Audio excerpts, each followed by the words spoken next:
What's up, guys? I'm DK, and you're watching Pro Wrestling What If, the series where I look at the different what if scenarios as terms of the world that we call professional wrestling. As someone who started watching professional wrestling during the Ruthless Aggression era, I remember that every October was always when the pay-per-view No Mercy had occurred, an event that began in 1999 during the Attitude Era and would happen yearly until the beginning of the PG era in 2008. No Mercy would make a brief return in 2016 as a SmackDown exclusive event and then 2017 as a Raw exclusive event before coming to an end once again. The event had once again made its return in 2023, but as a premium live event for the NXT brand and has been running yearly since. Although not a lot of people talk about this event due to it being a B-tier event and not on the level of, let's say, a SummerSlam or a WrestleMania, it's had some memorable moments. One of those being the culmination of perhaps the greatest rookie year with Kurt Angle as he won the World Championship for the first time within a year of his debut, even if that meant having a booger hang out of his nose as he was celebrating. It was this event that ended up getting its own video game on the Nintendo 64 that is regarded as one of, if not the greatest of all time by many fans. When we look at B-tier pay-per-views, we know what would make the most sense to be the main event. However, there have been some cases where certain matches may have deserved that spot more. So with this weekend being the 2025 installment of No Mercy, today we're going to be discussing what if every No Mercy main event was different.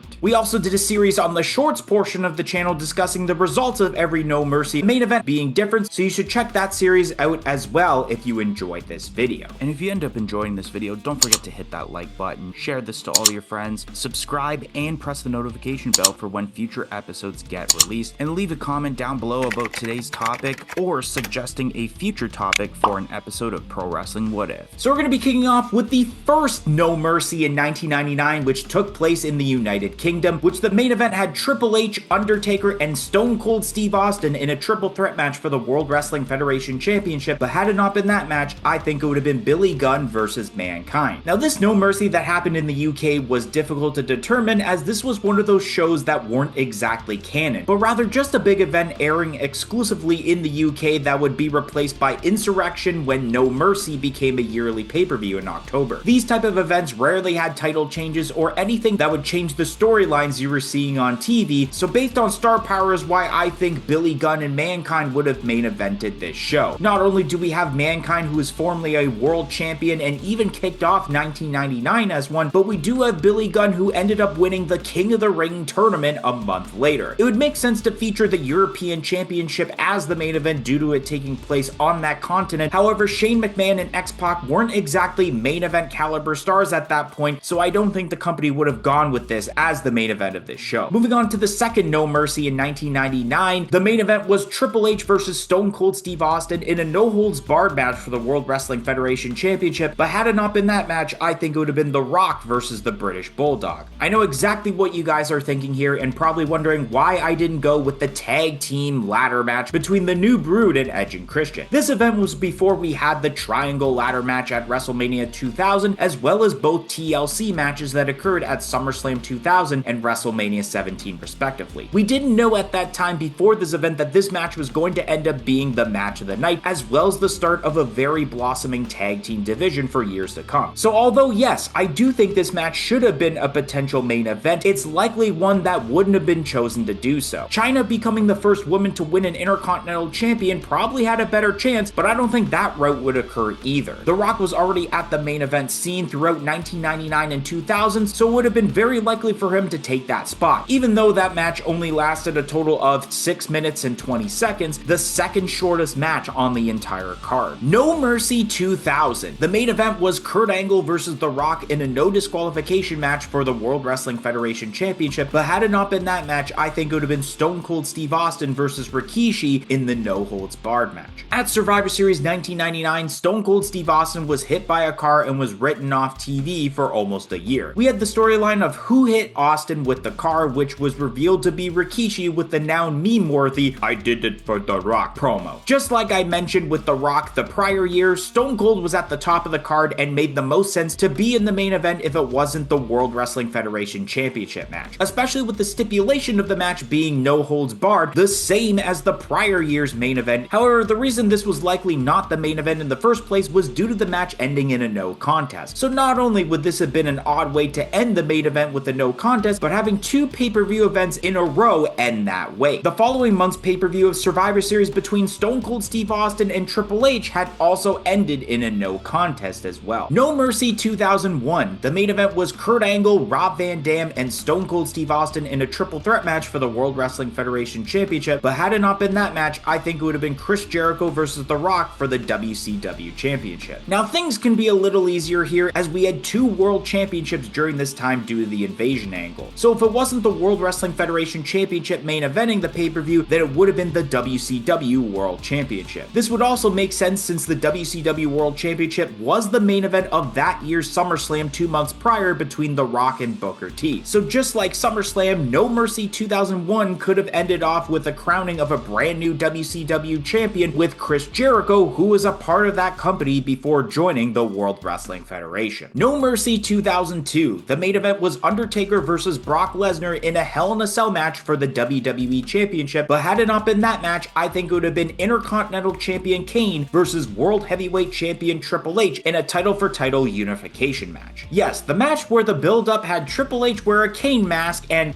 a mannequin in a casket. Why the hell did my parents allow me to watch this at 6 years old? Once again, not only do we have a situation with having another world championship in the company due to there now being the brand split, this match had also included the Intercontinental Championship, the second biggest prize in the company, with legacy dating back to 1979 on the line as well, marking the final night of the title's existence since it was going to be merged with the World Heavyweight Championship. Luckily, that wouldn't last too long as the title was brought back in May 2003 and is still around today. It's hard to imagine the Hell in a Cell match not main eventing this No Mercy, not only since it's one of the greatest matches in No Mercy history, but it's regarded as one of the greatest Hell in a Cell matches of all time with how gruesome it got between Brock Lesnar and Undertaker. Triple H was beginning what was dubbed as the Reign of Terror on Raw, so logically if it wasn't the Hell in a Cell match, it was going to be his match with Kane instead. No Mercy 2003. The main event was Undertaker versus Brock Lesnar in a biker chain match for the WWE Championship, but had it not been that match, I think it would have been Stephanie McMahon versus Vince McMahon in the intergender I Quit match. This would make the most sense in terms of storyline aspects since the Stephanie-Vince rivalry had been going on since shortly after WrestleMania 19, especially when we get to the summer of 2003 where we had the relationship of Vince McMahon and Sable going on during that time, leading to the match between Stephanie McMahon and Sable at Vengeance 2003 months before she would have the match with Vince. Although Undertaker versus Brock Lesnar was the right call for the main event, there was no way that that match was going to top off what they did inside Hell in a Cell the year prior. However, the ending of this match did involve interference from Vince McMahon, so it could play into his match with Stephanie that would now be the main event in this case. Yes, the ending to the I Quit match would have left a sour taste as the main event, but that result was done in order to write Stephanie McMahon off of TV as her and Triple H were getting married the following week. To end off the event on more of a happy note, we would have had Undertaker come out and hit Vince McMahon with some choke slams, probably a tombstone as well, still setting up the Buried Alive match the following month for Survivor Series that was done in order for Undertaker to return under his dead man persona for WrestleMania 20. No Mercy 2004. The main event was Undertaker versus JBL in a last ride match for the WWE Championship, but had it not been that match, I think it would have been John Cena versus Booker T in the best of 5 series match for the United States Championship. John Cena had won his first singles championship by defeating Big Show at WrestleMania 20 for the United States Championship. He would hold on to it until shortly after the Great American Bash, where he was stripped of it due to laying his hands on general manager Kurt Angle. Booker T would win the vacant title in an 8-man elimination match, and the best of 5 series was made when Teddy Long was appointed as the new general manager of SmackDown as Angle was fired by Mr. McMahon. The first match would take place at SummerSlam 2004 with Cena picking up the win, and more matches would take place on various episodes of SmackDown before the final match took place at No Mercy, with John Cena breaking the tie and winning the series 3-2 and once again becoming the United States Champion. If it wasn't the WWE Championship main eventing, then having the final match of a series that had been building up for the brand's mid-card title would have been a viable plan B. Especially having the crowning of a brand new champion take place makes sense to end off the pay-per-view. A much better ending for that matter, instead of Undertaker losing his third WWE Championship match at a No Mercy in a row. No Mercy 2005. The main event was Eddie Guerrero versus Batista for the World Heavyweight Championship, but had it not been that match, I think it would have been Undertaker versus Randy Orton and Cowboy Bob Orton Jr. in the handicap casket match. One of the biggest storylines in the company for 2005 was the Undertaker-Randy Orton rivalry, having begun at WrestleMania 21, where Randy Orton tried ending the streak and failed to do so like 12 people before him. Once Randy Orton recovered from a shoulder injury and was drafted to SmackDown, the rivalry was reignited and the two would have a match at SummerSlam that year. A match that resulted in Randy Orton winning due to help from his father, Cowboy Bob Orton, and leading to this match happening at No Mercy. This was the longest match of the event's card at 19 minutes 16 seconds, which gives this another reason to have been the main event. Although Undertaker continues what seems to have been a No Mercy losing streak here, it's what happens after the match that people remember, with Randy Orton pouring gasoline and lighting the casket on fire. That would have been an interesting way to end the pay-per-view off, especially when Survivor Series the following month ended with Undertaker making that epic return as he came out of the flaming casket that he was in, finishing off the 9-month rivalry inside Hell in a Cell at the Armageddon pay-per-view in December. Shoutout goes to Jackson Weingart, Jada Sanchez, Fox Starkiller, Lola Pines, Hayden Saravo, Skolchin, The Real Samuel Randall 1990, Quiet Ninja Riot, Mr. Randomizer, Wesley Conklin, and Modern Gamer 96. And the reason that they ended up getting a shout out is because they joined our YouTube channel membership, which only cost $1.99 a month. Not only do you get the shout out, but you do get lots of other perks, including early access to